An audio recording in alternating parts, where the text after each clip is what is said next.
sindicatos se registran.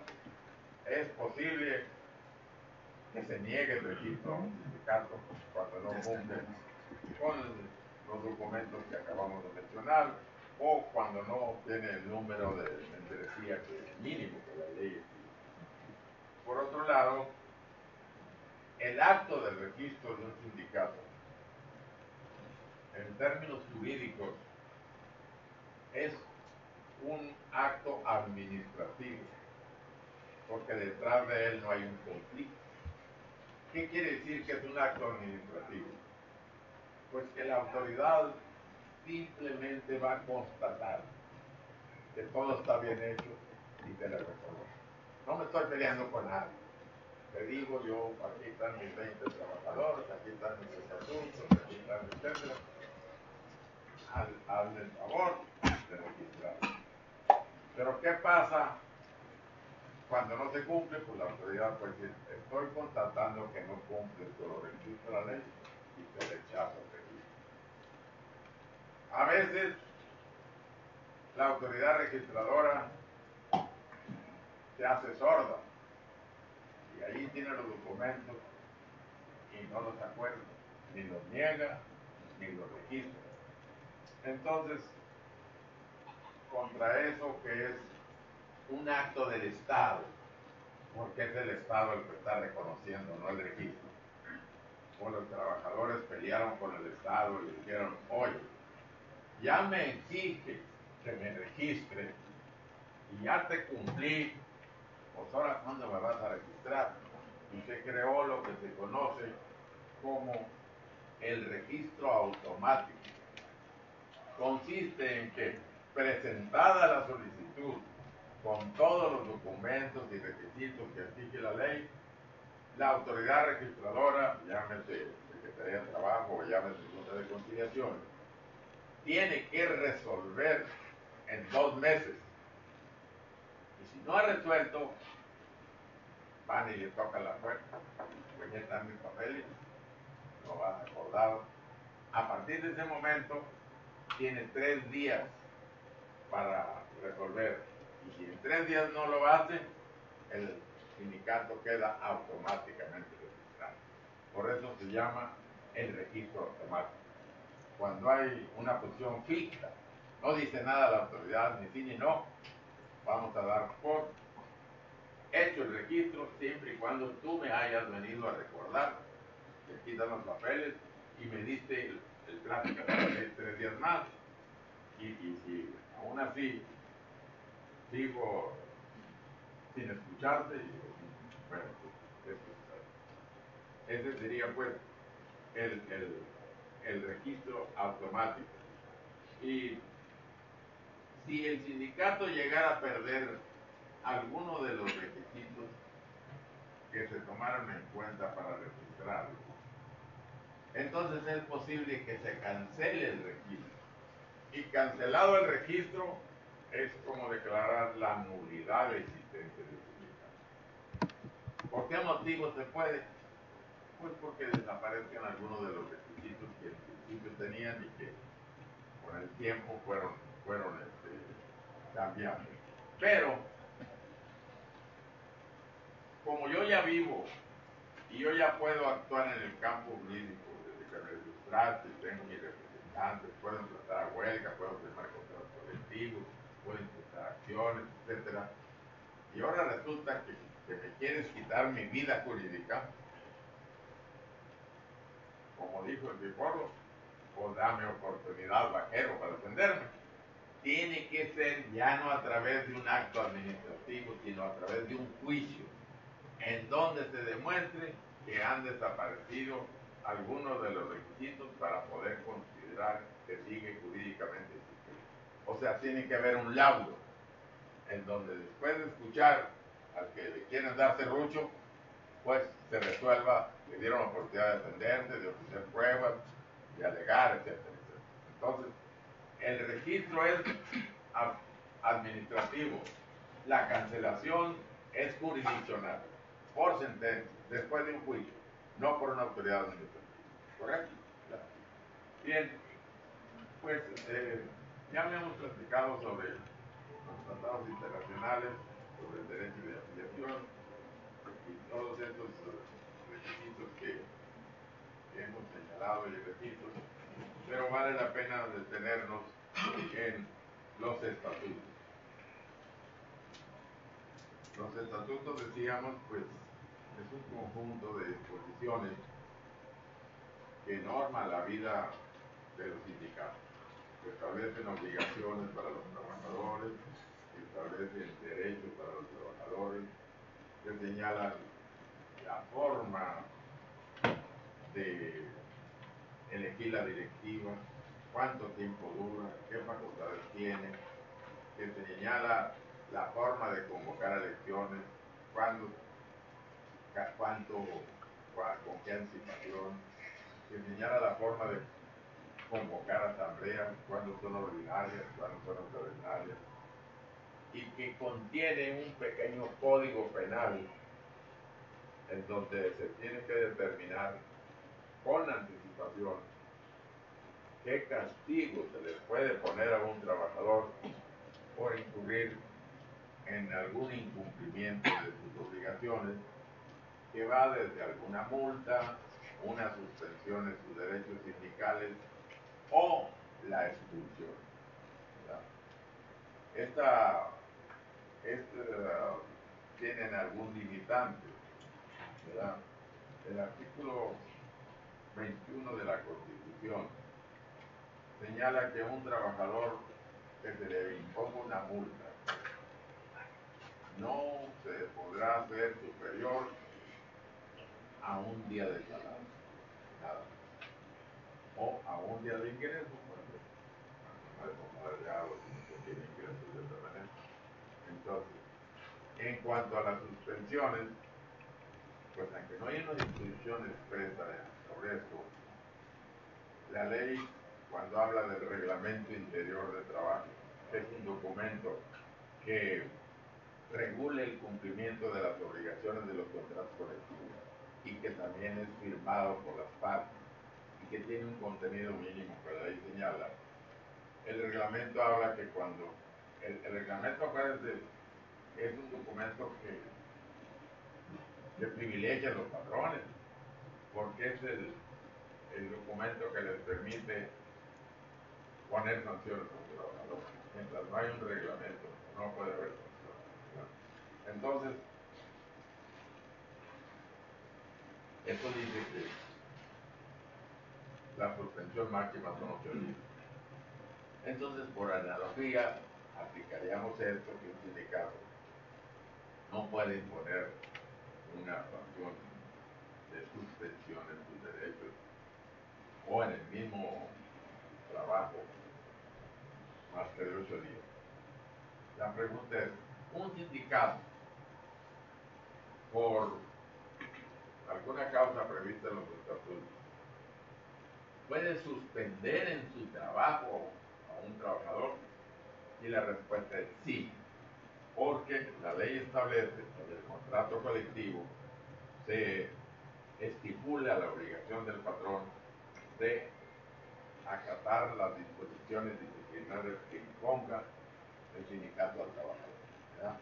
Y una de ellas puede ser suspéndelo por 8 días, por 5 días, o yo sindicato te suspendo en tus derechos, entonces ahorita no puedes ir a disfrutar de los servicios funerarios, ¿no?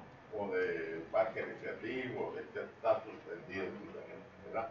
Hay derechos sindicales que valen, aunque no vengan del patrón, ¿verdad? Como son estos que acabamos de decir.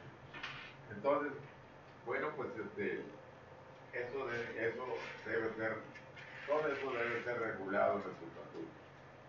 O sea, el estatuto debe decir cómo se llama el sindicato, ¿verdad? La naturaleza, si es un sindicato que se formó por un tiempo determinado o con vida indefinida. El estatuto debe decir cuáles son los requisitos para que un trabajador ingrese al sindicato. El estatuto debe decir por qué motivo se le va a excluir a un trabajador del sindicato. Debe señalar el monto de las cuotas que debe pagar. Debe de señalar la obligación de cumplir con comisiones. Debe indicarse también en el estatuto cómo se elige a los dirigentes obreros, cuándo hay asambleas ordinarias, cuándo hay asambleas extraordinarias, qué quórum se necesita para tomar acuerdos válidos en una asamblea, entendiendo por quórum la asistencia mínima que debe haber en una asamblea para que se tomen acuerdos valederos. Y en otros casos señala una mínima votación, que es diferente al quórum. Cuando hay quórum, la votación es la mayoría. Cuando hay algunos acuerdos especiales, se requiere asistencia mínima. Por ejemplo, en el caso de que vamos a expulsar a un trabajador, deben de participar las 2/3 partes. Y de las 2/3 partes una mayoría, obviamente, pero una asistencia mínima. Entonces, la ley señala cuál es el quórum legal para que los acuerdos de las asambleas sean valederos, cómo se deben de convocar, con qué anticipaciones, etc. Y señala, pues, le decíamos las penas que se le pueden imponer a un trabajador, que se llaman disciplina, y señala el procedimiento que se tiene que seguir. Si a un trabajador lo vamos a privar de un derecho, multa, suspensión, expulsión, lo que sea, pues dame oportunidad de defenderme. Si la ley ha permitido que una asamblea se convierta en tribunal y juzgue a un trabajador, dame el derecho de la garantía de audiencia. Oye, permíteme defenderme, a lo mejor estás equivocado, a lo mejor no es cierto, etcétera, etcétera, ¿verdad? Y después de eso, pues juzga. Y el órgano que va a juzgar, pues es la asamblea con el quórum especial que señale los estatutos. De tal manera que, bueno, pues los estatutos también imponen obligaciones a los dirigentes. La ley señala el contenido de los estatutos y en esa medida, pues también hay una contradicción en contra de la libertad sindical de que hemos venido hablando, porque por una parte, pues la ley indica, fíjate, el capítulo respectivo, los trabajadores y patrones tienen derecho de constituirse sin necesidad de autorización previa. Pero hay el a nadie se le puede obligar a formar parte de un sindicato o a no formar parte, pero si no forma parte no puede estar. Los sindicatos tienen derecho a redactar sus estatutos y reglamentos, sin embargo la ley dice debe de contener cuando menos eso. Entonces ya no hay una libertad plena, hay una libertad acotada, limitada, ¿verdad? De tal manera que pues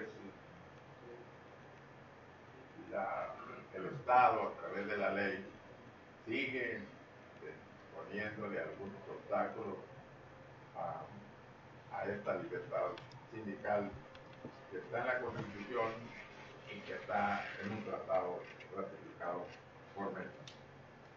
Bien, en esto de la representación ahorita vamos a volver porque les decía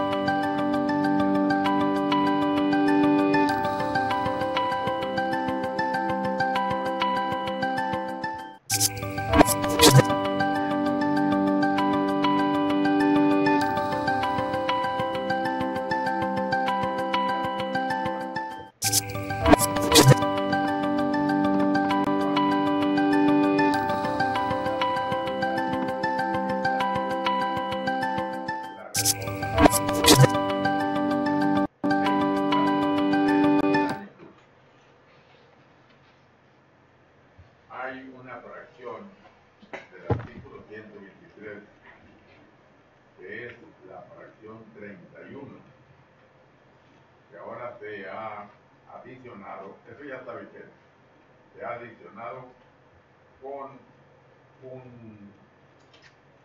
una declaración que modifica lo que hasta la fecha señala.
Poderes judiciales. Ustedes saben que nuestra patria, nuestra nación, nuestro México, la Constitución,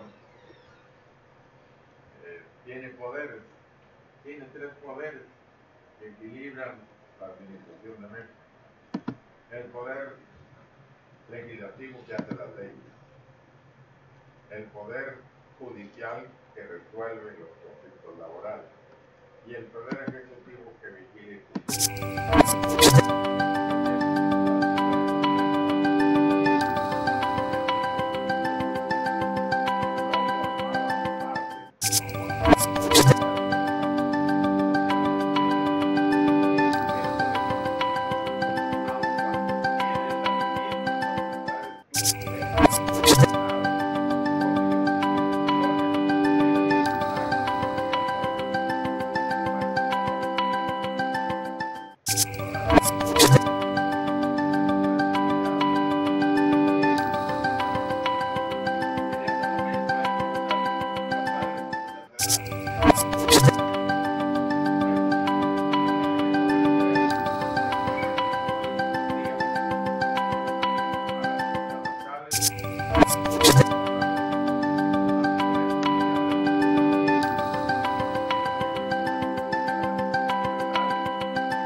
Jueces que se van a encargar de dictar las resoluciones bajo reglas que la propia reforma constitucional le ha impuesto a ellos.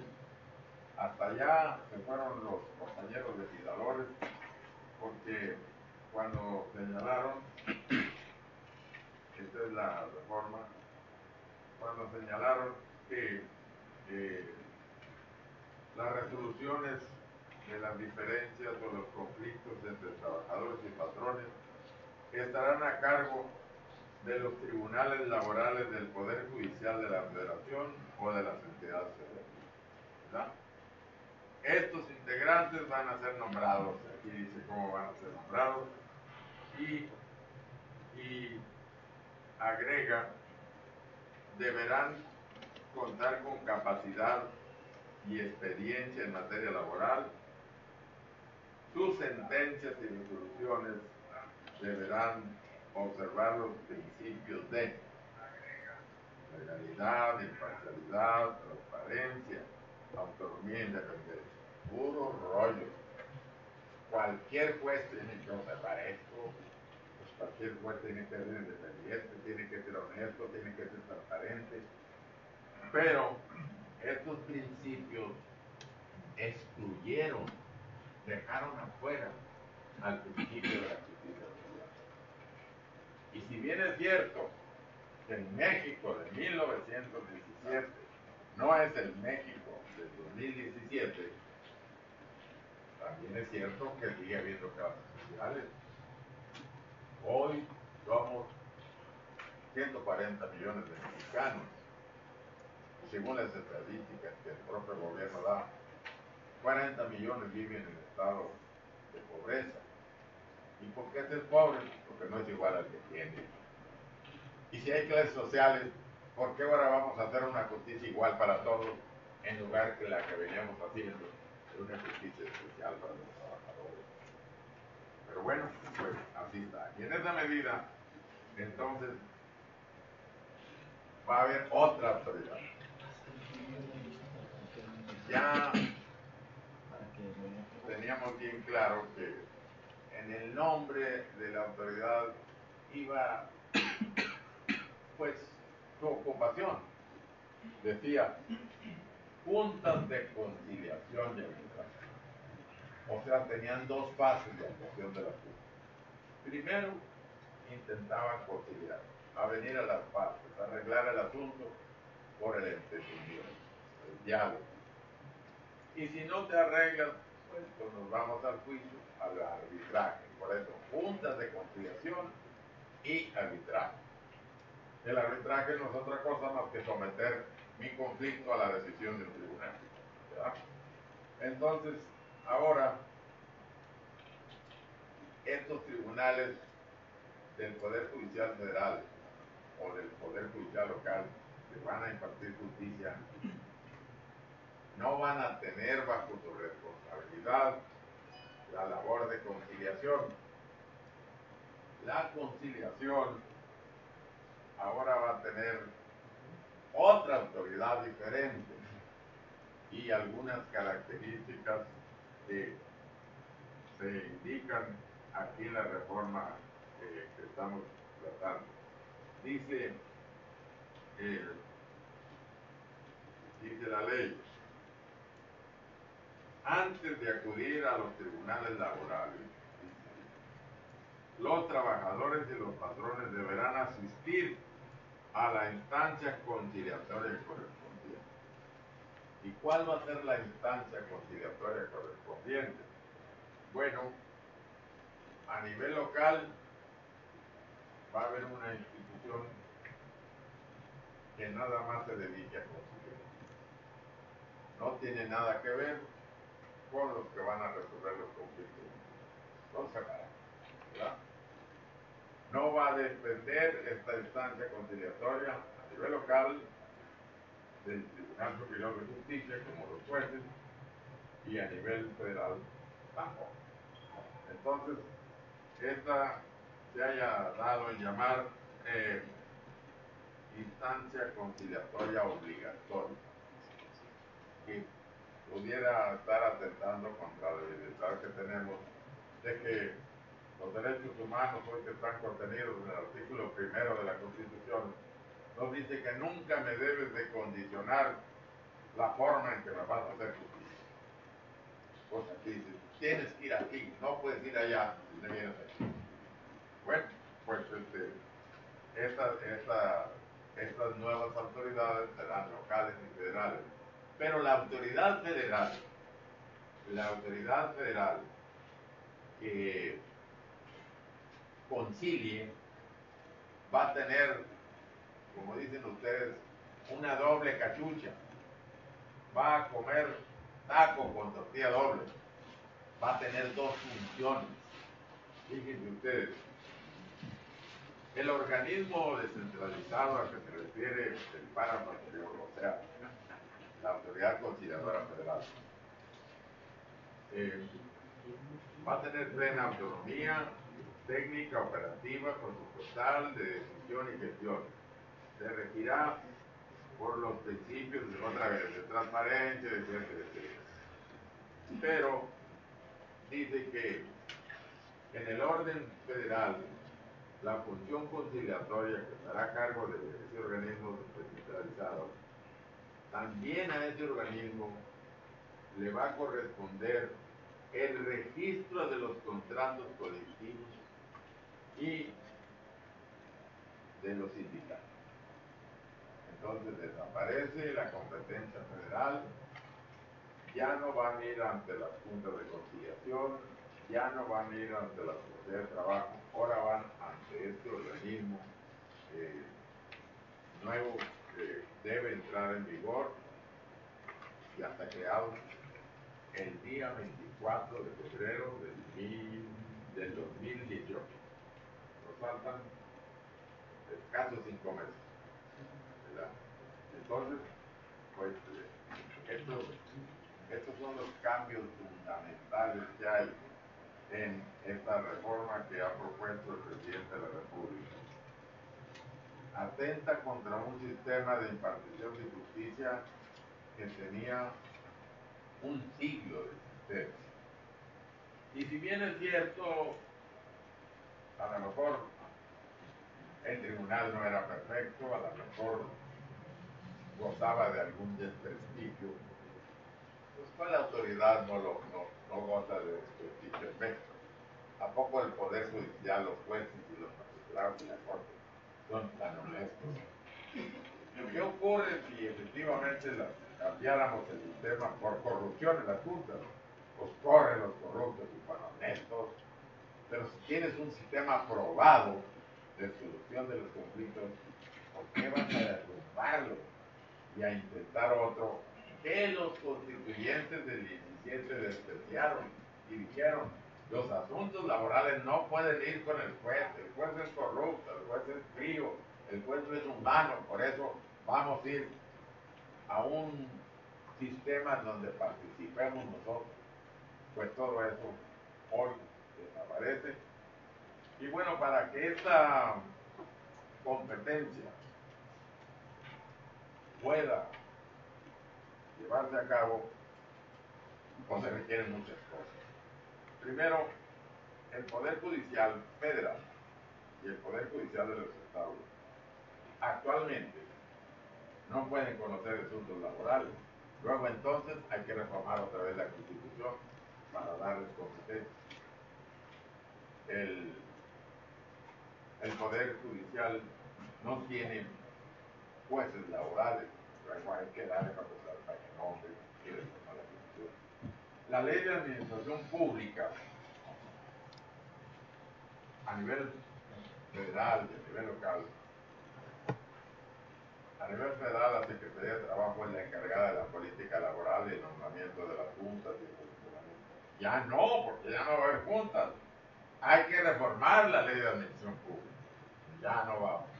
A nivel estatal, el gobernador nombra al presidente, le da dinero de las juntas y establece competencias. Ya no va a haber juntas de conciliación. Hay que reformar la Ley de Administración Pública del Estado. La Junta de Conciliación tiene un procedimiento en donde hay representante obrero, representante personal, presidentes, auxiliares, secretarios, pero ya no va a haber Junta de Conciliación, ya ese procedimiento no se puede seguir. hay que hacer una nueva ley en donde se diga cómo va a ser el procedimiento. No si hay. Estas autoridades de conciliación estatales y federales, la Constitución nomás las creó y les dio funciones, pero no dijo cómo van a cumplir con ellas. Hay que hacer una reglamentación de cómo van a actuar los órganos de conciliación locales. Todo ese cúmulo de cosas legales faltan. Y la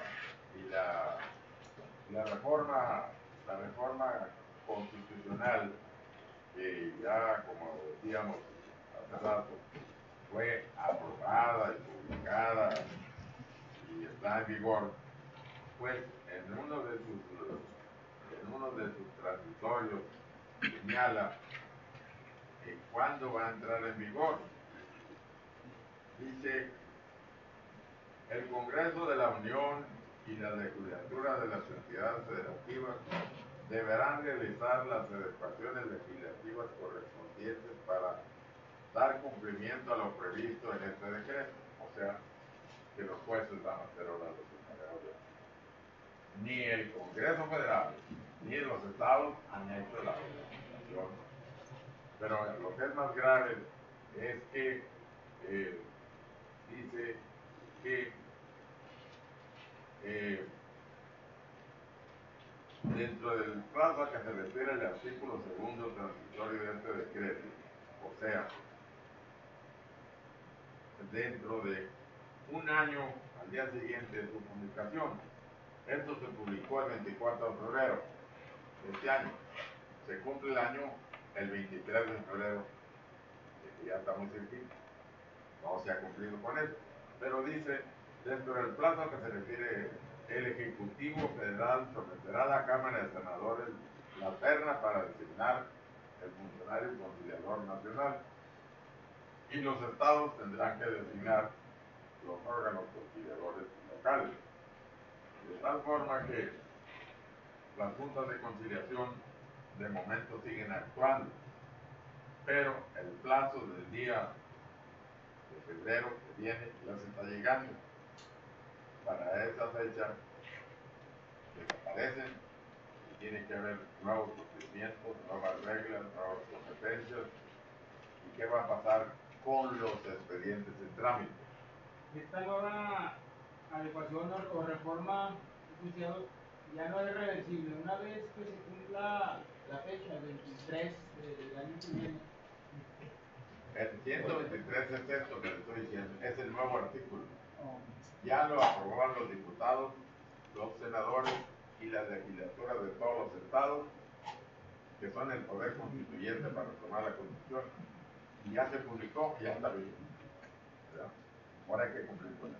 Pero se requieren todas estas reglamentaciones secundarias para su operatividad. Pero no solamente eso.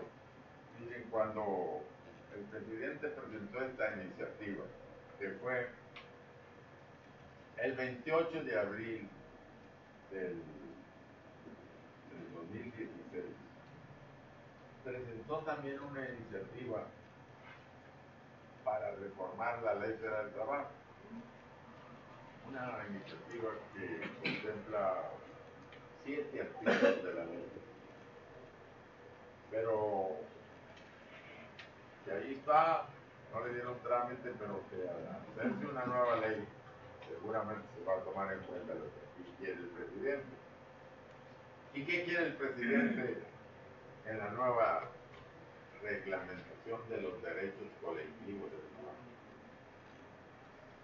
Pues en primer lugar, como ya vimos, los sindicatos y los contratos se van a México en la ciudad.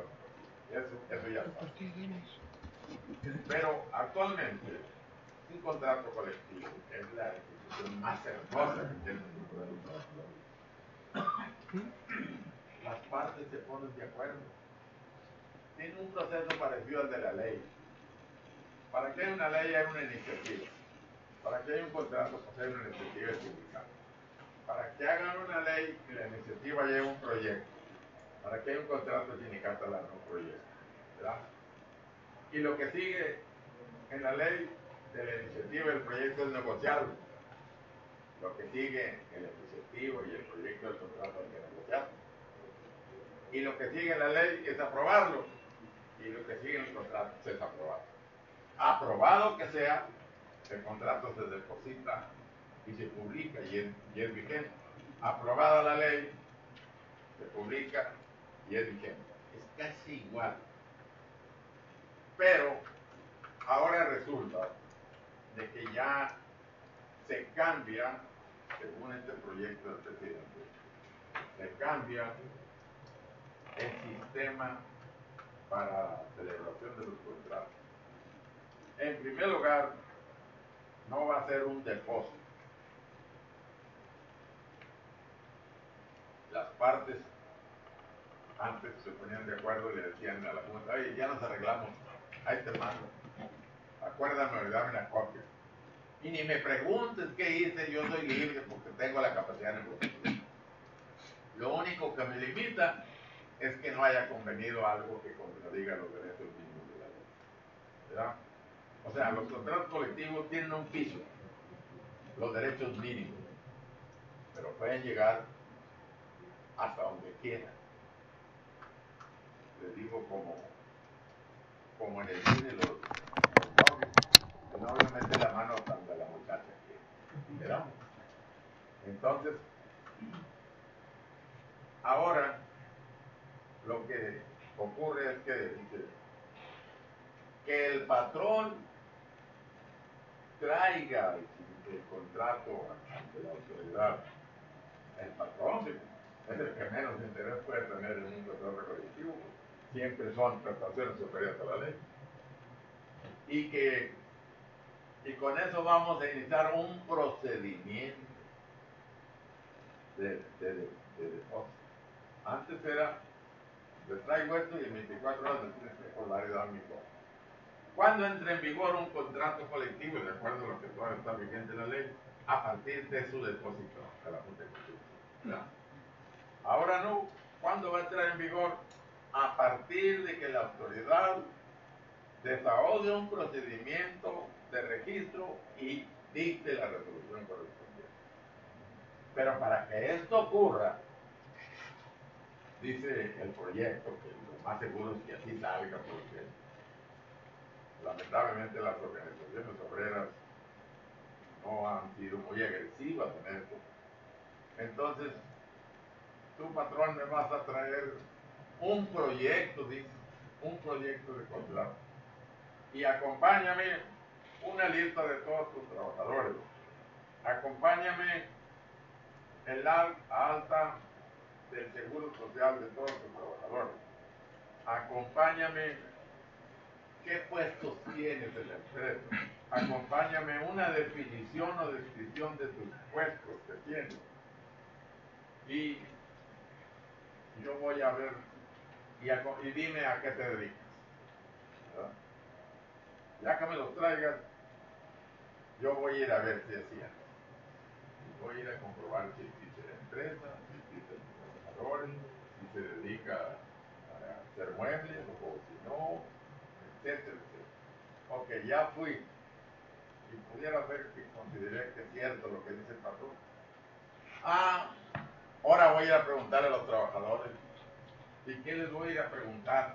Si en un contrato colectivo, con una representación del sindicato, la autorización ya se la dieron a una asamblea para celebrar el contrato. ¿Qué le voy a preguntar a los trabajadores según este proyecto? Oye, ¿conoces el sindicato? ¿Tienes en tu poder los estatutos? ¿Tienes en tu poder la toma de nota donde él es secretario general? ¿Tienes en tu poder este proyecto de contrato? ¿Estás de acuerdo con él? Todo eso va a juntarlo y entonces analizan para tomar la decisión del registro. Pero se condiciona a que para que este contrato se apruebe en el registro, tienen que elaborar en la empresa un mínimo de 20 trabajadores. Y aquí pues como que se confundieron cuando hablamos del número 20 para formar un sindicato. Ahora que tenemos. Y que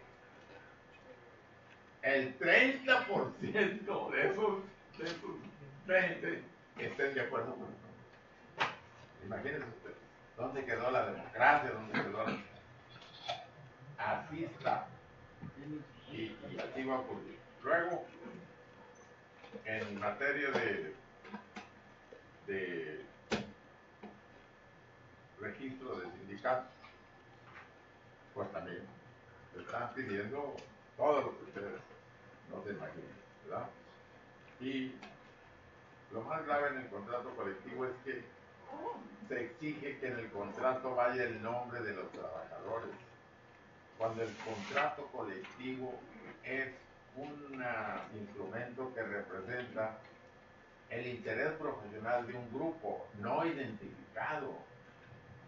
De un grupo, hoy trabaja Juan de mecánico, mañana ya no trabajará, pero en el contrato dice cuándo debe ganar el mecánico. El que venga va a ganar. Y no voy a andar cambiando el contrato cada que doy baja un trabajador o cada que doy a otro, ¿verdad? Porque hay una confusión que se está haciendo.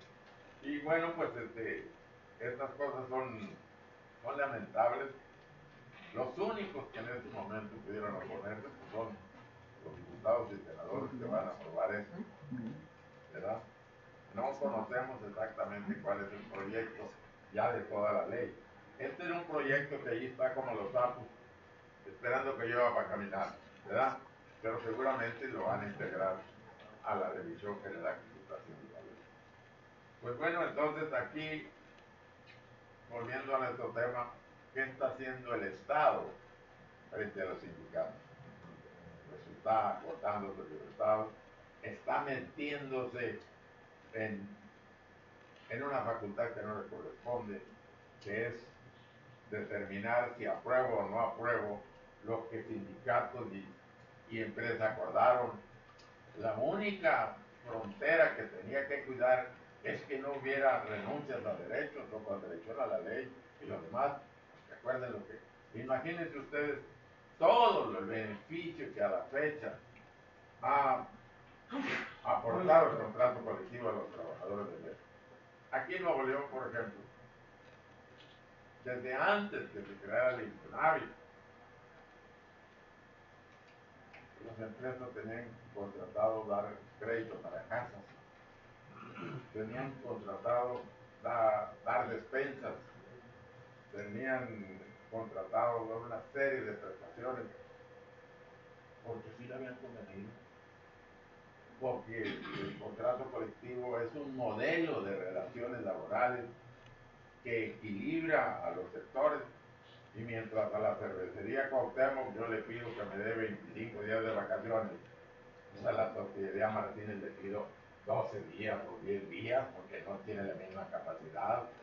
Mientras que las leyes son generales para todos, el contrato es particular, es mi ley, es mi camisa a la medida y ha tenido resultados. ¿Por qué ahora el gobierno va a meterse en este tipo de decisiones que son propias de las partes? Y bueno, pues ahí se los dejo, ¿verdad? No sé si hay alguna pregunta que quieran ustedes hacer o comentar sobre esto que hemos platicado. Pero esta es la última actuación del Estado en contra de los sindicatos, ¿verdad? A mí me surgen dos dudas desde el punto que planteé. Si una persona está sindicalizada y se le ofrece participar en alguna confederación, ¿es válido? O dependiendo de cómo se hayan llegado los estatutos, ¿se le permite o no? Mira, hay que hacer la diferencia. ¿Cuál es la membresía de los sindicatos? Las personas. ¿Cuál es la membresía de las federaciones? Los grupos. O sea, yo individualmente no, en grupos, ¿verdad? ¿Verdad? Sí. ¿Algún comentario más que ustedes? Respecto a lo que el punto sobre la desaparición de las juntas. Perdón. En el punto que nos comentó sobre la desaparición de las juntas de conciliación y arbitraje, se refiere a que ahorita, digamos, un juez, se supone que la reforma es para que un juez del ámbito laboral sea quien decida Un nuevo juez. un nuevo juez. Que ahorita no existe. Pero no se especifica si va a ser cualquier juez o si tiene que ser alguien del ámbito laboral. Lo único que le exigen es que tenga una experiencia mínima en materia laboral de 5 años. Eso es lo que puede ser cualquier abogado, ¿verdad? Pero con todo lo complejo que está, o sea, ahorita el trabajador, con todo y que pudiera haber corrupción en las juntas, con todo y que tienen sus fallos, cuando un trabajador habla de la junta, va para que lo ayuden. Y a lo mejor ahí está su representante obrero, o si es un patroncito chiquito, ahí está su representante nacional, y piensa que ahí se va a arreglar. Ahora le va a tener miedo al juez. Entonces, ¿de quién va a ser el derecho laboral? De los abogados. Ya los trabajadores no se van a poder arrimar. A la Junta de Conciliación llegaban solos y los recibían ante un juez. Aquí, por ejemplo, para entrar a los juzgados federales, a ver, tu credencial de lector, déjamela aquí, ¿a qué vas? ¿Con quién vas? ¿Y qué? En la Junta. Las audiencias públicas y entraba Juan de la Cuerda con una libertad y una familiaridad y un calor humano, vamos a decir, que ya no se va a dar eso. Sí. Los casos que ahorita están depositados en la Junta de Conciliación por demanda de los trabajadores, ¿se van a tomar en cuenta o a partir de esta nueva reforma se perderán y se enviarán directamente con el juez como usted lo dice, Dice el transitorio del decreto. En tanto se instruyen e inician operaciones los tribunales laborales, o sea, los nuevos, ¿verdad? Los centros de conciliación y los organismos descentralizados a que se refiere este decreto, la Junta de Conciliación y Arbitraje, y en su caso la Secretaría de Trabajo o las autoridades locales laborales, continuarán atendiendo las diferencias o conflictos que se presenten en el capital y el trabajo sobre el registro de los contratos colectivos y sindicales.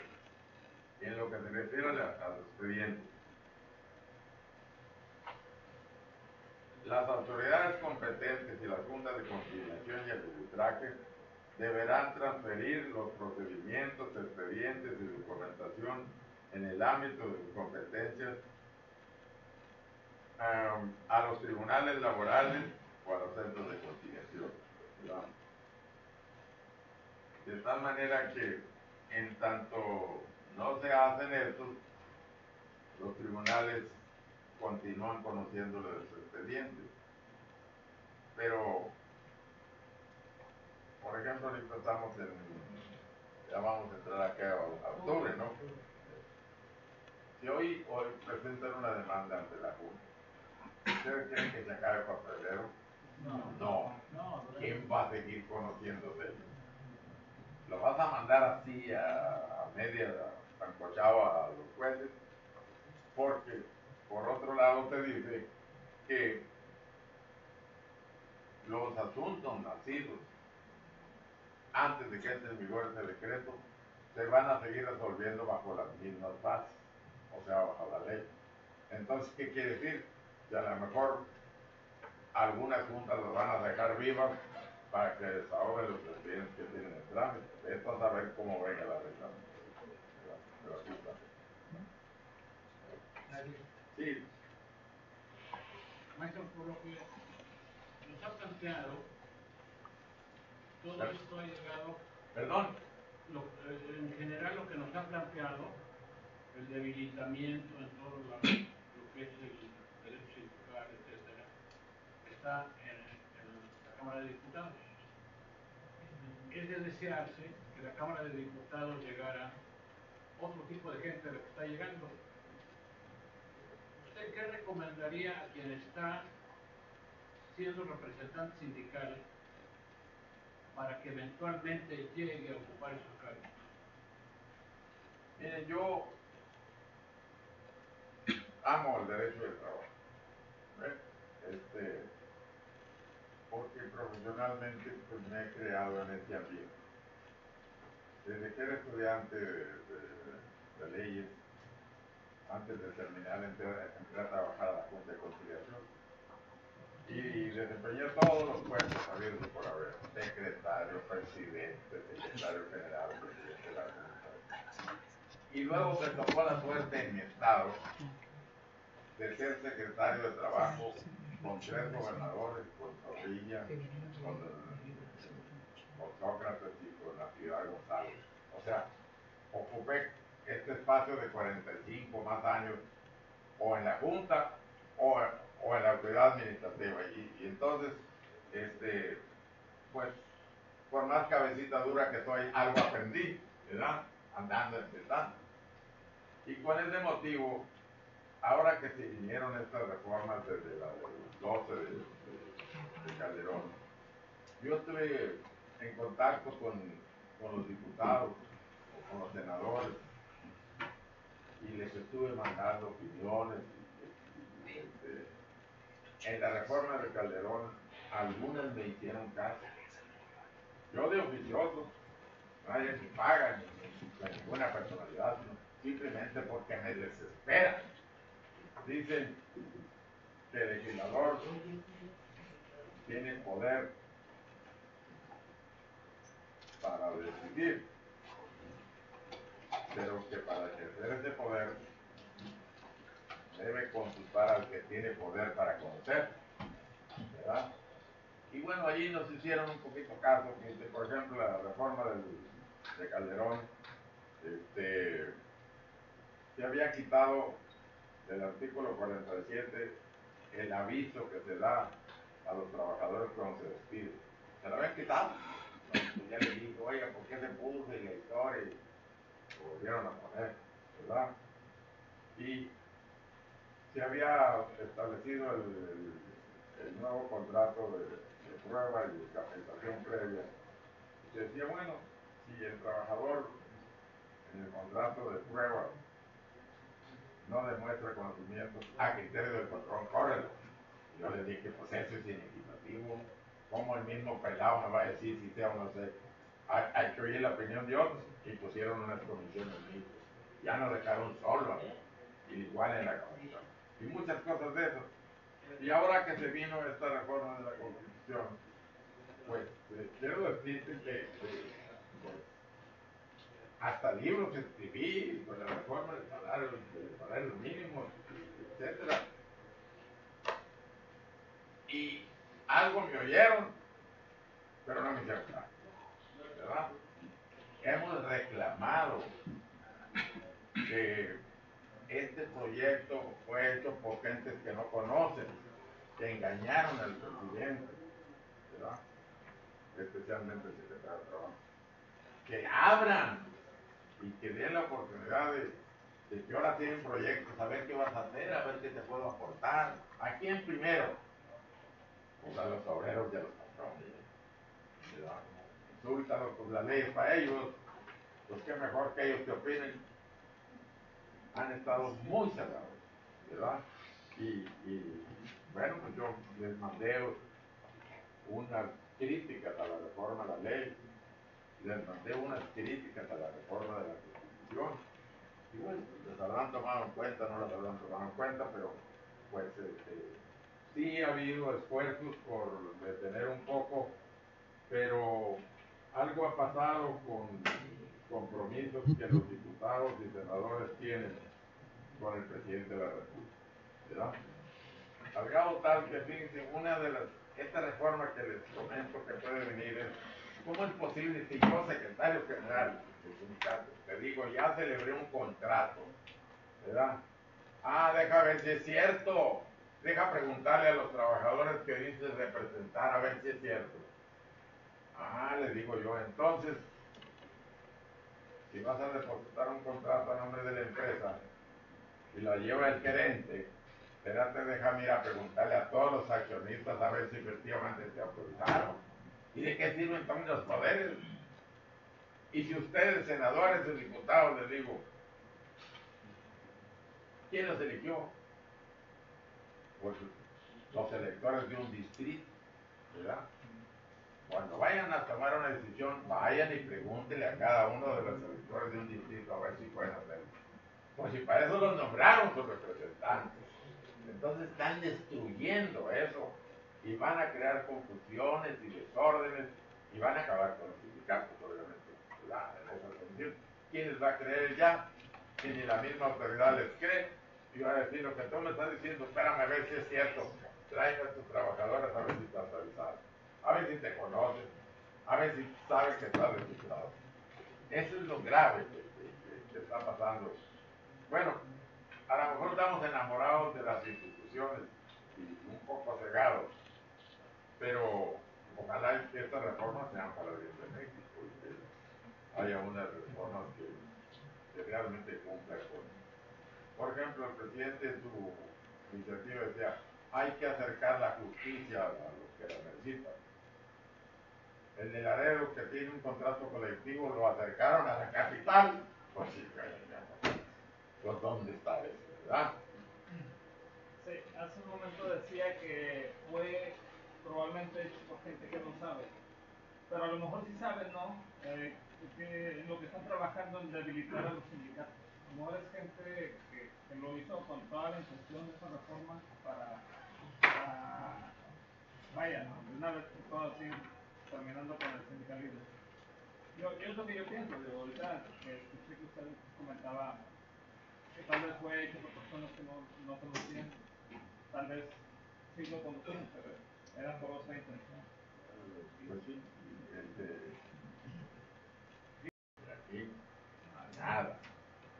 Cuando Díaz Ordaz, que hizo la ley del 70, tuvo la inteligencia de nombrar a unos sabios que hicieran la ley. Mario de la Cueva, González Blanco, que era secretario de Trabajo, Cristina San Román de Tamayo, gente experta, le llevaron un proyecto. Pero bueno, ahora, ¿quién le hizo el proyecto a este presidente? ¿Quién sabe? Tú le preguntas a los senadores, oye, ¿quién es el proyecto? ¿Quién sabe? A los diputados, ¿quién sabe? ¿Negociaron contigo? No. Entonces, ese es lo grave de que están intentando, qué bueno que se intente mejorar la ecuación. Yo trabajo en las juntas y sé que te traen sus pecados. Pero si tú dijeras, hay un esfuerzo que antes hizo el gobierno federal para mejorar las juntas, pues ninguno. Aquí en Nuevo León hay 2 juntas federales. Cada una de ellas tiene más de 10,000 expedientes en trámite, con 30 de personal. Pues ¿cuánto le pides que pueda ser eficiente? Y luego le recargas los problemas contra el Seguro Social, que no son problemas obrero-patronales, y que si a un obrero le faltó dinero porque le mocharon una mano, porque pues el representante obrero y el de gobierno, ¿qué saben de eso? Eso debía de estar en otros tribunales, y se les han dicho miles de veces. Esta recomendación que le dieron al presidente es, saque eso de las juntas, mándelo, nada, ¿verdad? Entonces, pues, la muy buena intención del presidente pues, es valiente, pero no le encomendó a alguien que lo asesorara y que hiciera las cosas bien y que consultara, ¿verdad? Como se hizo en otras situaciones. Esta reforma no cree que tiene más que ver con la intención que trae el gobierno de centralizar ya todas las funciones, como pasó con el INE, como pasó también últimamente en una reforma que publicaron el 15 de septiembre precisamente sobre la unificación del Código Civil y Familiar. Pues ya lo hizo, ¿verdad? Y también lo laboral y ahora en materia laboral, espérame, todo lo que sea control político de los sindicatos, de los contratos, yo mero ponte la autonomía. Y saben ustedes, hay un organismo donde se juntan los gobernadores, cada rato. Conago. Nunca trataron el tema. Ni un gobernador se atrevió a comentar que les estaban quitando este control social que hay sobre los empresarios y los trabajadores, ¿verdad? Ahora se va todo el gobierno federal. Obviamente que es un centralismo, indiscutiblemente que sí, ¿verdad? Y bueno, pues vamos a ver. No, digamos, no es, la reforma de la Constitución no es tan mala. Lo que está pareciendo muy mal es la reglamentación. ¿Cómo se va a reglamentar la actuación de todos estos? Ojalá que, bueno, pues haya proyectos. Hemos estado insistiendo, había la obligación, o sea, el proyecto de formar un código procesal, aparte de la ley. Bueno, y nos dieron la oportunidad de escucharnos allí, respaldados por algún senador. Y bueno, dijeron, no vamos a hacer el código procesal, vamos a hacer la misma ley. Había la intención de que fueran magistrados. No van a ser magistrados, van a ser jueces. Y todas esas cosas, pues vamos a esperar si efectivamente vienen así o no vienen. Pero cuando ya vengan, pues ya no va a haber chance de objetarlas, ya van a estar en la Cámara. Y ustedes saben que un documento presentado por el presidente de la República, a los senadores y diputados, difícilmente ellos se atreven a cambiarlo, ¿verdad? Sin embargo, pues hay que tener confianza y esperanza de que las cosas se hagan bien y que esta reforma pues, efectivamente mejore la impresión de justicia. Sí. Buenas tardes. Hace un rato mencionaban que usted había visto mucha tranquilidad por parte de las organizaciones que representamos a trabajadores después del efecto de la reforma. Y sí, la verdad, pues yo, por desconocimiento o por no estar al pendiente de todo lo que se está avanzando, ¿qué opciones o qué recomendaciones me gustaría usted? Digo, porque esto ya es un hecho, ¿no? Pero como organización... En este momento, ¿qué se puede hacer? Pues que los gobernadores le entren a la defensa de esto. Que los sindicatos le entren a la defensa. Que el sector patronal, que tampoco está de acuerdo con eso, le entre. Todavía no hay proyecto presentado. Todavía se puede hacer algo, ¿verdad? Pero si se deja pasar más tiempo, pues las reformas van a salir sin el consenso de las partes.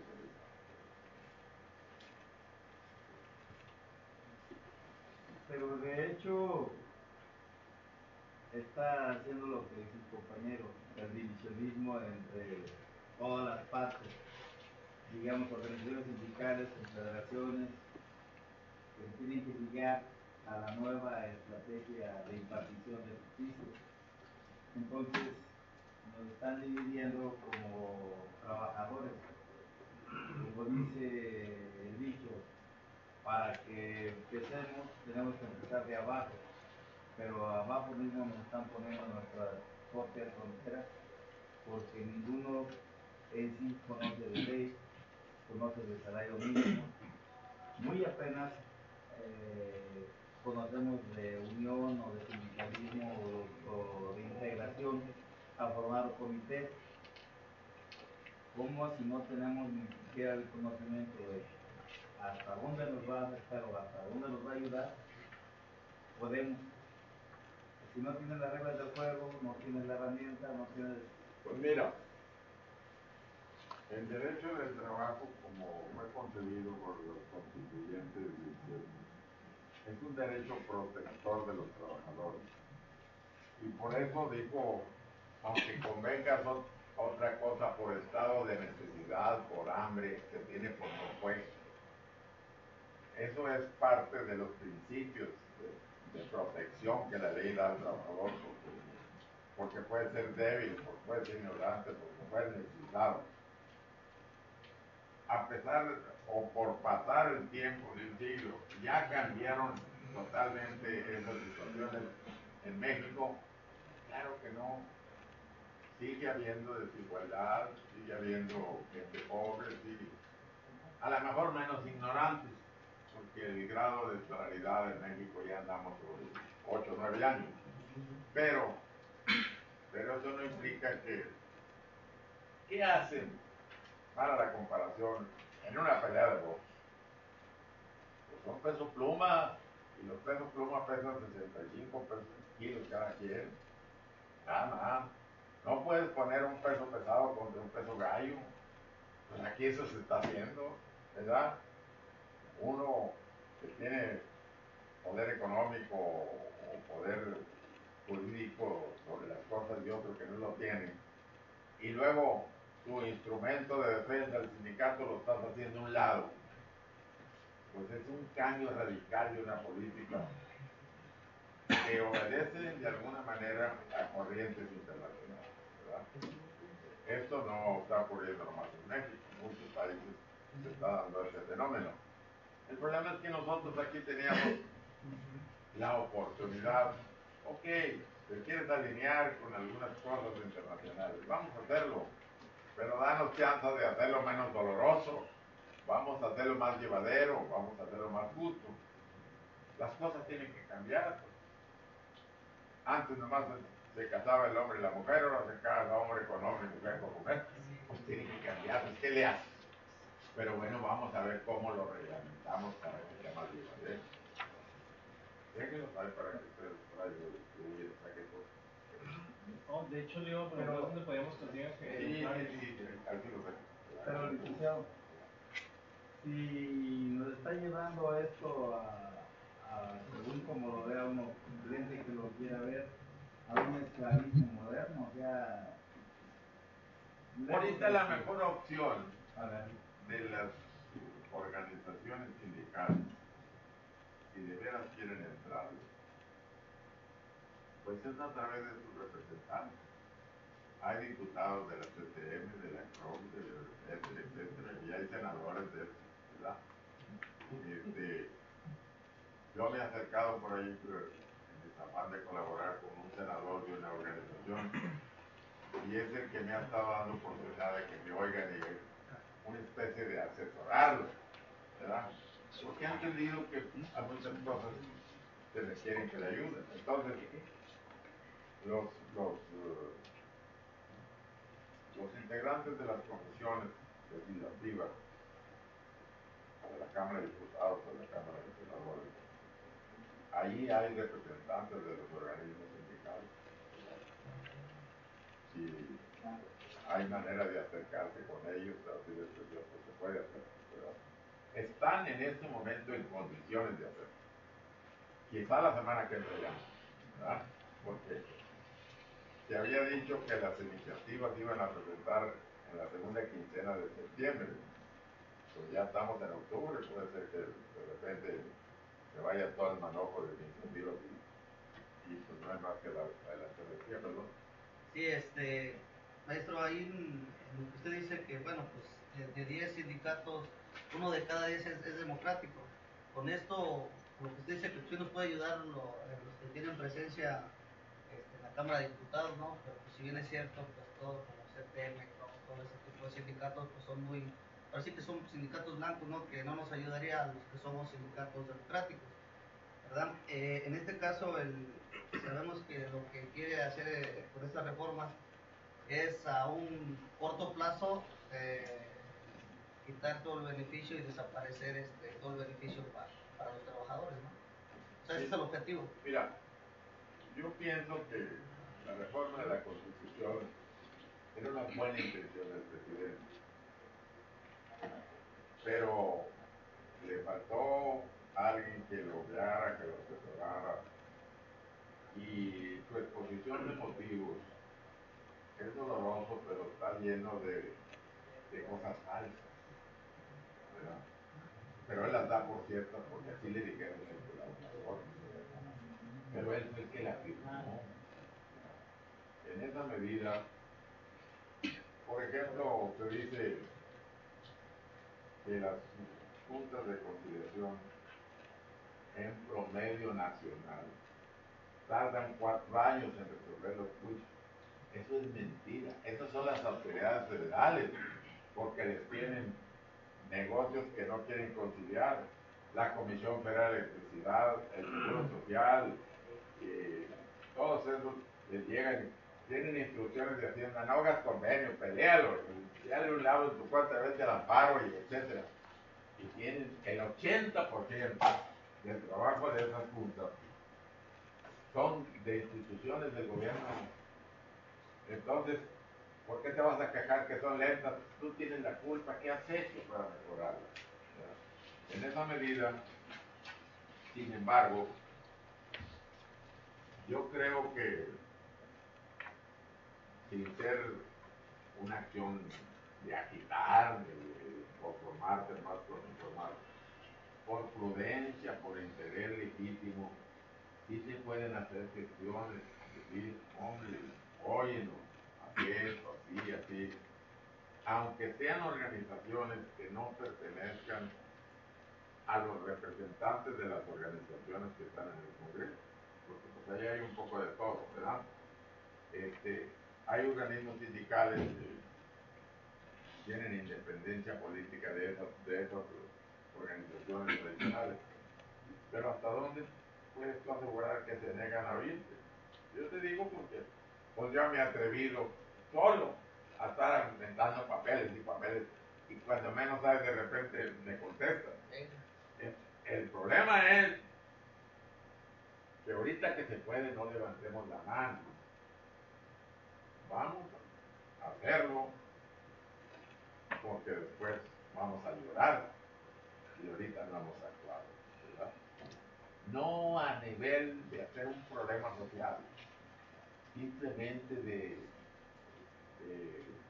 hacer notar que el trabajador mexicano todavía necesita cuidado, protección, y que las organizaciones sindicales en términos generales ya no son las que la figura negativa que venía siendo, ya no son de choque, son de colaboración, y que el contrato colectivo de trabajo es lo mejor que le puede pasar a un empresario y a un trabajador, porque no pueden ajustarse a las normas generales de la ley.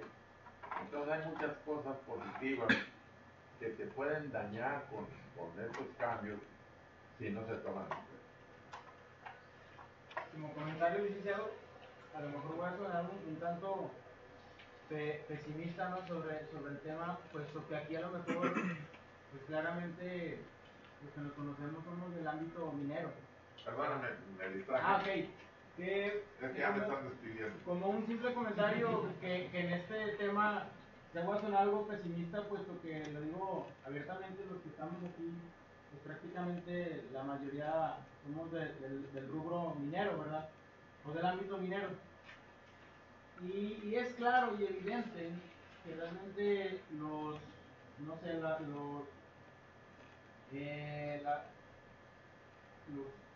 líderes sindicales de los otros sindicatos no muestran el interés como lo muestra el licenciado Napoleón Gómez Urrutia hacia nosotros, ¿verdad? Claramente aquí se ve que es la oportunidad que se nos está dando para en algún momento luchar, ¿verdad?, contra este panorama que se viene adverso a los sindicalismos.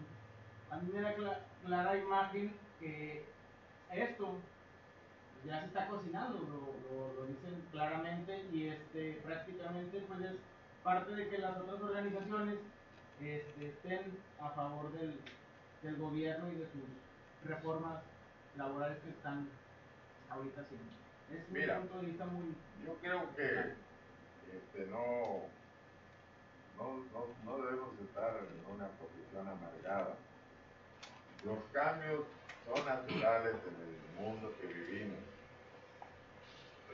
Yo lo que considero es que si hay una legislación que se va a aplicar a un sector especial y que ya conocemos cómo se conduce, pues podemos hacer correcciones de los errores que se han cometido y conservar lo bueno que sí se tiene, porque ni modo de decir que la legislación mexicana o las autoridades laborales no tienen un mérito en el desarrollo de México. Pues ¿cómo ha crecido México en los últimos 100 años? Pues con la actuación de la Junta de Conciliación, con la actuación de los sindicatos. Hemos crecido demográficamente y hemos crecido en capacidad de conocimientos y tenemos un prestigio internacional. Muchas empresas internacionales vienen a caer en manos del obrero mexicano porque el obrero mexicano es responsable, es colaborador, sabe capacitarse, lo único que quiere es que le paguen. Y una vez que me pagas bien, yo te echo maromas y te hago lo que quieras. Y no soy factor de problemas.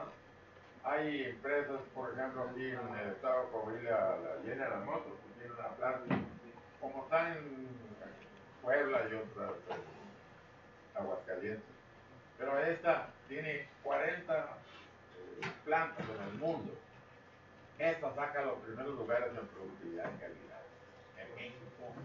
Entonces, ¿cómo puedes decir que no se podía progresar con lo que tienes? Sí se podía. Todas las cosas hay que corregirlas y hay que inventarlas y hay que perfeccionarlas, que son obra de los humanos. Pero no desconozcas todo, no te arrojes a un nuevo sistema que no sabes si va a dar o no resultados, cuando ya tenemos un sistema que buscándolo, enderezándolo, corrigiéndolo, perfeccionándolo, puede seguir funcionando como ha funcionado hasta la fecha. Yo sé que la Junta de Conciliación tiene fallas, yo sé que hay dirigentes sindicales que no funcionan, pero también hay dirigentes sindicales buenos y el trabajador ya ve en su sindicato una instancia a la cual acudir para problemas no solamente de trabajo, sino de casa, de educación de sus hijos, de problemas familiares, de divorcios, etc. Entonces, pues, si esa representación lo único que requiere es una jaladita de atención, un tironcito de hojas de orejas para que se corrijan, pues no lo hemos hecho, ¿verdad? Por ejemplo, los representantes obreros de las juntas y los patronales nunca van a las juntas, nomás van y cobran y firman a la ciega. Vamos a suponer que hay algunos que así obran. Pero ha habido un llamado del secretario de Trabajo a las organizaciones obreras para pedirles que sus representantes cumplen en la función tan delicada y pacífica. Pero, entonces, pues yo creo que no hay que ejercer el poder nomás porque lo tenemos en la mano. Vamos a ejercer un poder que nos lleve a un cambio nuevo, de beneficio, una mejoría. De tal manera que tampoco nos asustamos con esto. A lo mejor al rato las aguas van muy revueltas y al rato van a ir muy claras. Bueno, pero bueno, cuando menos que los interesados sepan qué estás haciendo y para dónde vas. Que sean un poco más abiertos. Porque este sistema, ahorita nos vamos ya, este sistema de apertura ya nos dio resultados.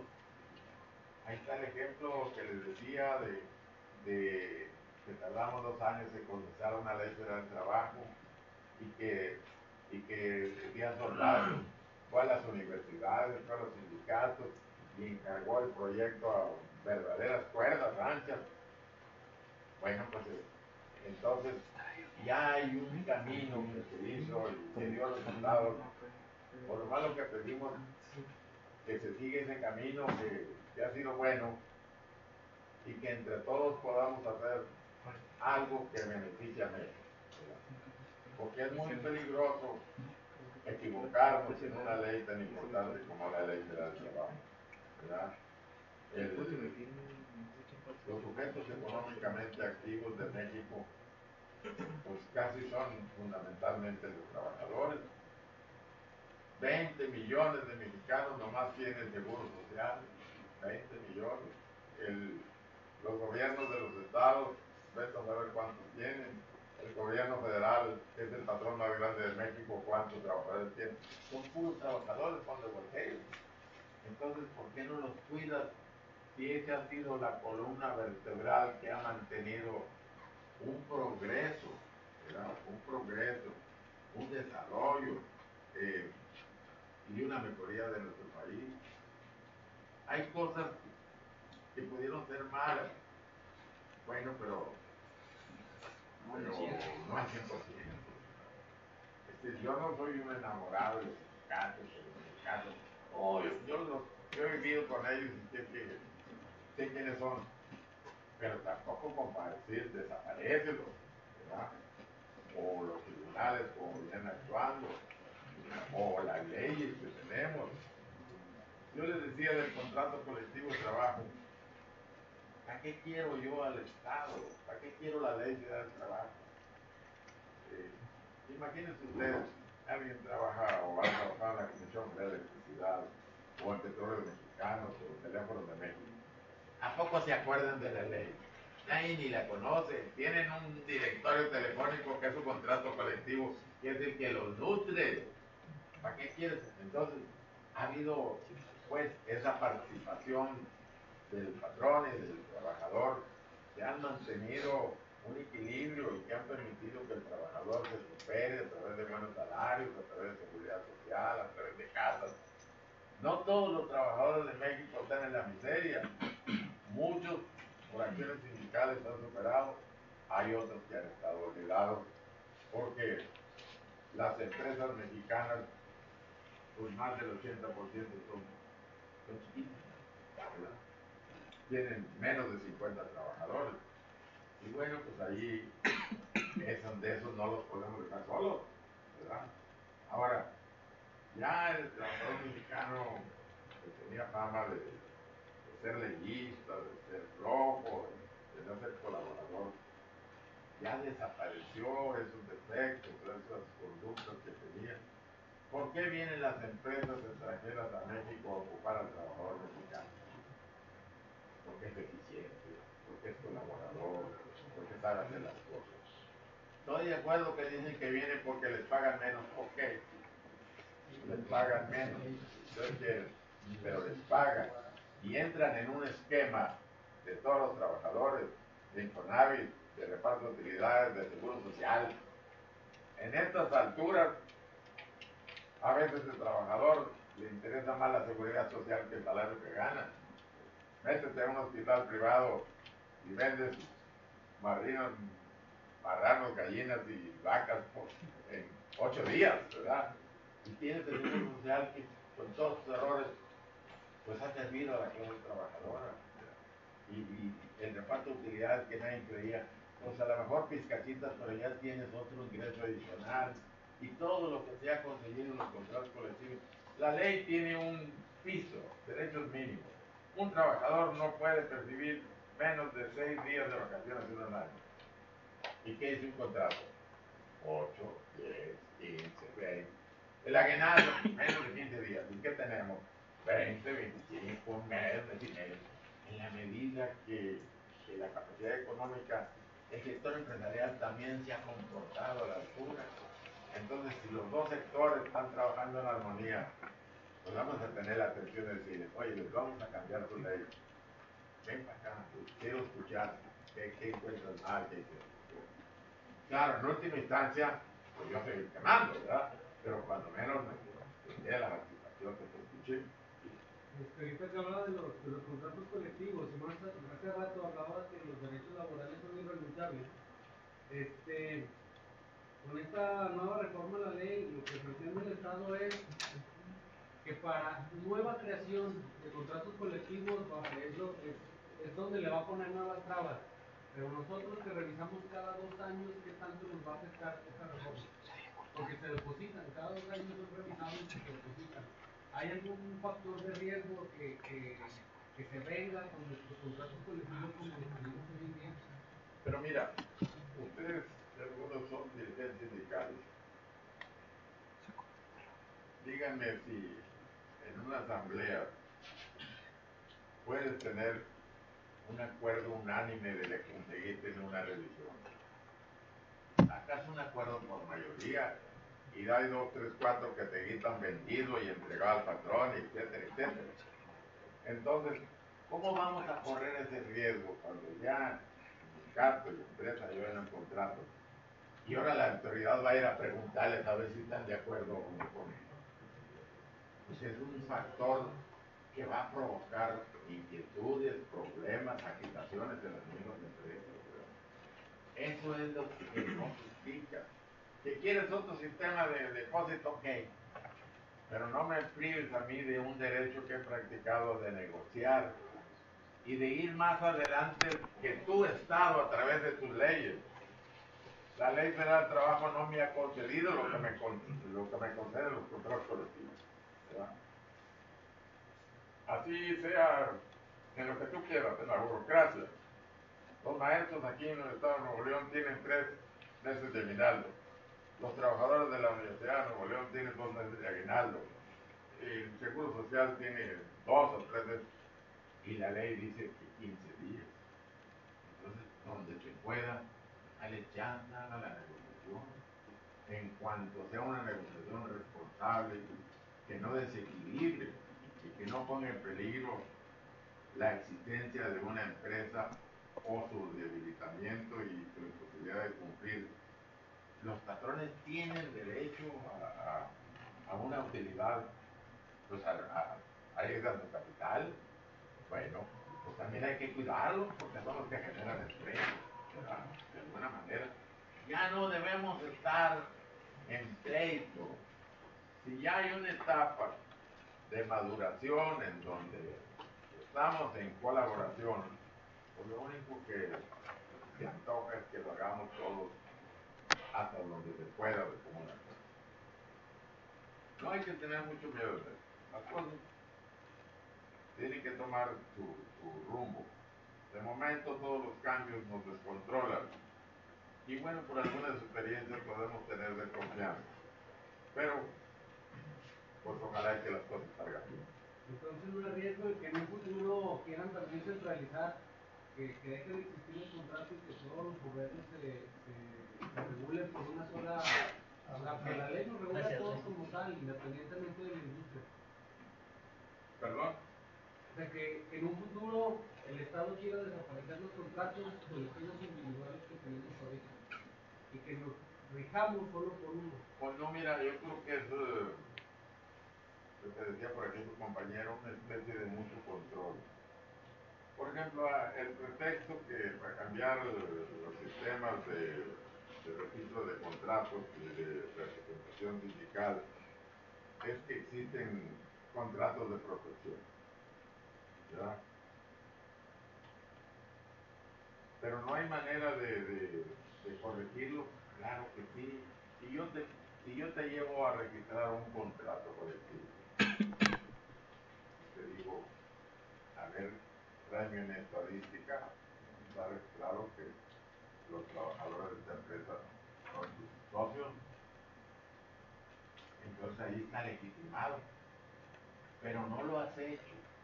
Permites que vaya un sindicato a empezar a huelga sin un acta donde se acordó la huelga, sin los nombres de los que participaron en la solicitud.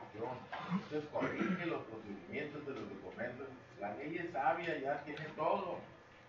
No vamos a cumplir. ¿De qué nos va a servir si hacemos otra ley? Y también no la vamos a cumplir. Lo vamos a hacer todo por favor. En este momento, para que lo digo en este momento, yo puedo decirles cómo evitamos los contratos de protección con base en la ley. Tan sencillo como, ¿verdad? Demuéstrame que eres sindicato con un registro, demuéstrame que eres el directivo, dame tu estadística para ver si tus trabajadores laboran aquí. Yo voy a hacer todo el trabajo. Entonces, pero no lo hemos hecho, ¿verdad? A lo mejor esas son partes, esas negligencias o esos errores o esa falta de acción, son los que los de arriba nos convencieron de que mejor había que cambiar el sistema porque este no se cumplía. Pero vamos a incurrir a la mejor en lo mismo. ¿Quién nos asegura que se va a cumplir una nueva ley? Si hemos ido caminando por leyes que el Estado no se preocupa por la cumplimiento. Entonces, pues, México está lleno de gente buena, y de gente inteligente, y de gente comprometida que no hay que ponernos tristes, simplemente levantar las antenas que puede suceder algo que no sea muy agradable. Y si sucediera que estandarizara o que bajara o que desapareciera la organización como tal en el 123, estandarizar un sueldo mínimo completo, estaríamos de vuelta al esclavismo industrial de principios de días. Es una corriente internacional que se está dando casi en toda Latinoamérica, ya esto se está dando, ¿verdad? Y un debilitamiento de una defensa social de los trabajadores. Y eso, si el Estado cambiara esa actitud y dictara leyes y la necesidad de cumplimiento, pues a lo mejor el Estado podría asumir esa responsabilidad. Pero ahorita el Estado ha sido auxiliado por estos organismos para mantener un equilibrio en la relación laboral. Entonces, si ha dado un resultado, pues quizá pueda limitarlo, pueda corregirlo, pero no eliminarlo porque pues, pueden venir algunas consecuencias más adelante, que a lo mejor nosotros ya como quiera decir, ¿no? Pero los que vienen atrás, las generaciones que vienen atrás, el desarrollo que no sabemos cómo se va a seguir dando, pues ese debe ser una preocupación y una responsabilidad. No basta con que yo tenga poder para hacer las cosas. Tengo que ser prudente, tengo que calcular si voy a hacer un daño o voy a hacer un beneficio. Entonces, por ejemplo, en la revisión de un contrato colectivo, un sindicato agresivo le saca un montón de prestaciones a una empresa, pues al año que entra está quebrada, ¿verdad? Entonces, tienes tú que ser moderado, no porque yo tengo el poder, y si no me das esto, te estallo la huelga. Está bueno, te lo voy a dar, pero para la semana que entra no va a haber palabra. Entonces, ya esta actitud de los sindicatos ha cambiado mucho. Así lo siento yo, no sé qué piensen ustedes. Ya hay sindicatos que tienen plena conciencia y responsabilidad de cuál es su papel. Entonces, si alguna vez los sindicatos se desprestigiaron totalmente, pues hay muchos que han ido por un camino adecuado.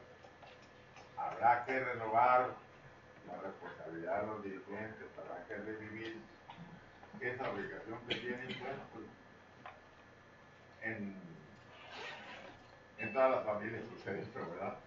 Y a veces no se actúa como se debiera. Yo tengo en mi vida de actuar en orden laboral muchos amigos dirigentes sindicales. Y yo quiero decirles una cosa, que en mis más de 40 años que estaba en el ámbito laboral, nunca un dirigente sindical se acercó a mí a pedirme algo indebido. Entonces, ¿qué quiere decir? Pues que también el funcionario debe ganarse un prestigio para que lo respeten y para que exija conducción adecuada.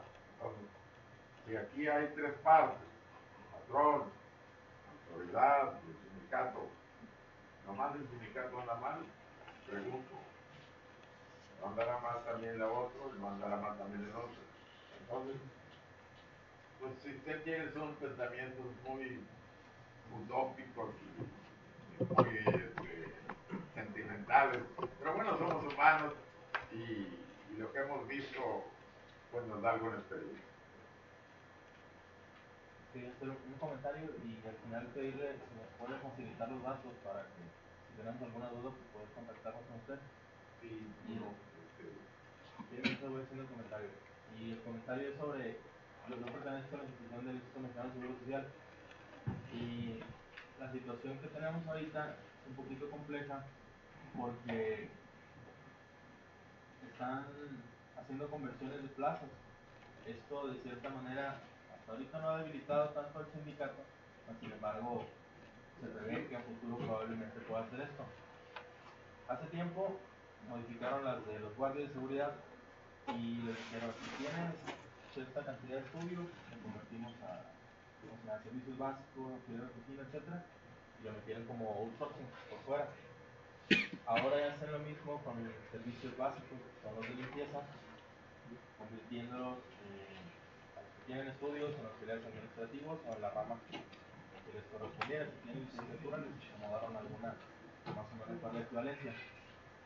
Pero crearon unas plazas que no tienen un número, se llama Plaza Cero. Esta plaza se dio a más de 600, 700 empleados y no está dentro del contrato colectivo. Hace una semana tuvimos una elección para Congreso para solicitar en el pliego petitorio que se incluyan dentro del contrato. Lo que nos llamó la atención fue que el instituto esta vez no pidió nada, está muy tranquilo, muy contento, y solamente el sindicato que tiene sus peticiones. Una de esas será incluirlos junto con el profesorama. Lo más probable es que se rebote, que no se incluya, porque la creación original de esa plaza fue eliminar esas plazas. Mira, los derechos que los trabajadores han adquirido respecto a los mismos,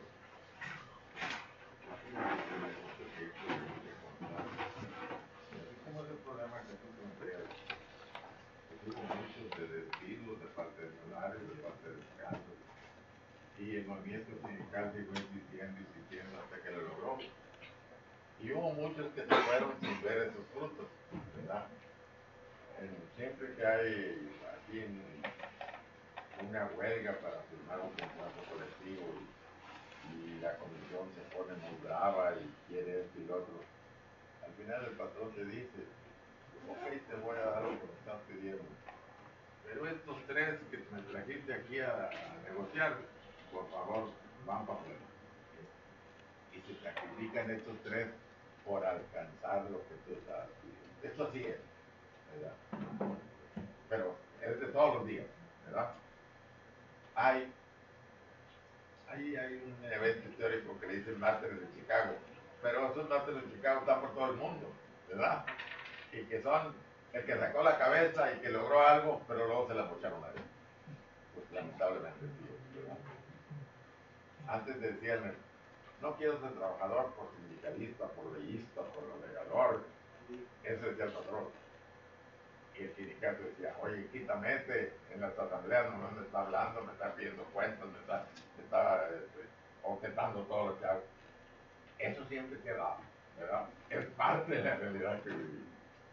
Entonces, ¿qué hay que hacer? Pues hay que hacer constantes.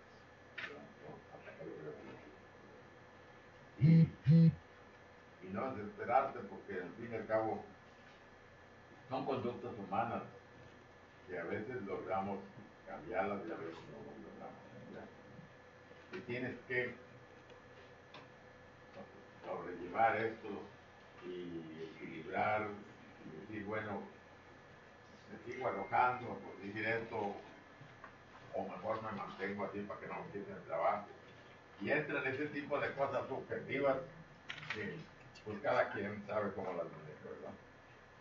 Yo nada más quiero hacer un comentario a todos mis compañeros en base a este tema que pues sí cae como balde de agua fría, pero tenemos que salir a todos los compañeros sin embargo sabemos que con las decisiones que toma el licenciado Napoleón vamos a salir avantes de este reto que se nos está poniendo enfrente y tenemos también el apoyo de la base. Tenemos que seguir adelante, tenemos que poner la cara apuntando hacia arriba y dar opciones para sacar este problema. Y como dice el maestro, ¿no? Dentro de todo lo malo, algo bueno vamos a rescatar. Y eso es lo que vamos a hacer.